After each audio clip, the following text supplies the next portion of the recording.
चलिए इस क्वेश्चन को देखते हैं। ये एनसीईआरटी का एक ऐसा क्वेश्चन है जिसको हम कुछ ही सेकंड्स में कर सकते हैं।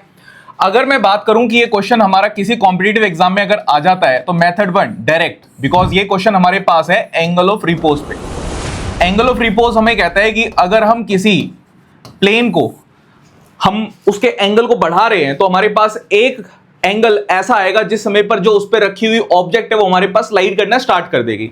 तो एंगल ऑफ रिपोज वाले फॉर्मूले में हमने देखा था कि जो हमारे पास स्टैटिक फ्रिक्शन आता है वो हमारे पास tan थीटा के बराबर हो जाता है जब वो ऑब्जेक्ट हमारे पास स्लाइड करना स्टार्ट कर दे। जिसके लिए एक एग्जांपल मैं आपको दिखाता हूं। मान लेता हूं कि मेरे पास ये एक ब्लॉक है, इस ब्लॉक पर मैंने कोई भी ऑब्जेक्ट को रख दिया यहां पे, ठीक है। अब मैं क्या कर रहा हूं, इसके एंगल को बढ़ा रहा हूं, यहां से हॉरिजॉन्टल से देख के चलना, इसको बढ़ाया, एक एंगल आएगा जिस समय पर ये स्लाइड करना स्टार्ट कर दिया, तो वही मेरे पास क्या था, एंगल ऑफ रिपोज था। तो आपको डायरेक्टली ये वैल्यू स्टैटिक फ्रिक्शन की निकालनी है क्वेश्चन में, तो आप रख सकते हैं tan 15 डिग्री, क्योंकि वो उस पर लाई कर रहा था। tan 15 डिग्री की जो वैल्यू होती है वो हमारे पास होती है 0.27। बट कोई टॉपर को भी ये वैल्यू याद नहीं रहती, तो आप इसको कैसे निकालेंगे, आप यूज करेंगे tan a माइनस बी का फॉर्मूला, जो हमारे पास होता है tan a minus tan b divided by 1 plus tan a tan b, ठीक है। और इसमें आपको सब्स्टिट्यूट कर देना है कि a की वैल्यू जो है इसको आप रख दीजिए 45 डिग्री और इसको आप रख दीजिए 30 डिग्री, तो इसकी वैल्यू आप निकाल सकते हैं कि कितनी हमारे पास आएगी, ठीक है। तो 2 माइनस √3 आपके पास आ जाती है रैशनलाइज करने के बाद।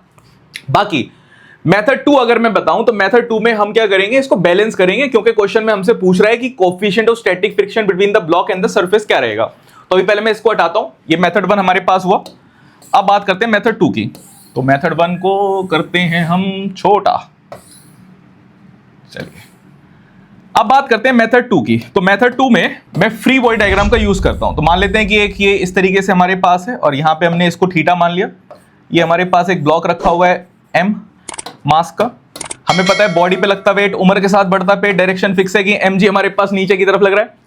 बट क्योंकि मोशन हमारे पास टेढ़ा होगा तो टेढ़े मोशन की वजह से हमने क्या किया, अपने एक्सेस को भी टेढ़ा यूज करना स्टार्ट कर दिया। एक्स एक्सिस वाई एक्सिस को हमने ऐसे टेढ़ा ले लिया, ठीक है, इस तरीके से। तो आपके पास ये अगर थीटा है तो ये भी हमारे पास थीटा आता है, और इस वेट को अगर मैं इधर की तरफ रिजॉल्व करूंगा तो मेरे पास आएगा mg cos थीटा, और इस साइड मेरे पास आ जाएगा mg sin थीटा। और सरफेस के बिल्कुल जो परपेंडिकुलर हमारे पास चीज आती है उसको हम कहते हैं नॉर्मल, ठीक है। अब देखिए, क्योंकि ये नीचे स्लाइड हमारे पास कर रहा है, इसको रोकने वाला कौन होगा, स्टैटिक फ्रिक्शन हमारे पास होगी। बस आप इस वाली फोर्स और इस वाली फोर्स को कंपेयर कर दीजिए। अगर मैं देखता हूं कि इसको मैं मान के चलता हूं कि हॉरिजॉन्टल फोर्स है, क्योंकि मैंने इसको एक्स एक्सिस वाई एक्सिस को टेढ़ा कर दिया, तो मैं बोल सकता हूं कि भाई जो फ्रिक्शनल फोर्स हमारे पास आ रही है वो बराबर है mg sin थीटा के, ठीक है। और फ्रिक्शनल फोर्स आपके किसके बराबर होती है, ये होती है म्यू एस एन के बराबर। इसको आप लिख सकते हैं कि आपके पास है म्यू एस एन, ठीक। एक चीज और हम यहां पे लिख सकते हैं कि जो n है हमारे पास नॉर्मल फोर्स, वो इक्वल है mg cos थीटा के। ये मैंने यहां से लिखा है क्योंकि नॉर्मल हमारे पास ये वाला जो एक्सिस चल रहा है mg cos थीटा के इक्वल है, ठीक है। और इन दोनों को आप क्या करिए, डिवाइड कर दीजिए। तो जैसे ही आप इसको डिवाइड करेंगे तो ये mg यहां से कट गया और ये n और n भी यहां से कट गया। आपके पास आ जाएगा mu S is equals to tan theta, और इस tan थीटा की वैल्यू आपको दे रखी है जो आपके पास है 15 डिग्री, जो मैंने अभी कहा कि हमारे पास आती है 0.27। तो इस तरीके से भी आप इस क्वेश्चन को सॉल्व कर सकते हैं, ठीक है। कैसा लगा, ये दोनों मेथड में से कौन सा आपको इजी मेथड लगा जिसको आप यूज कर सकते हैं अपने एग्जाम में, नीचे कमेंट में हमें जरूर बताना।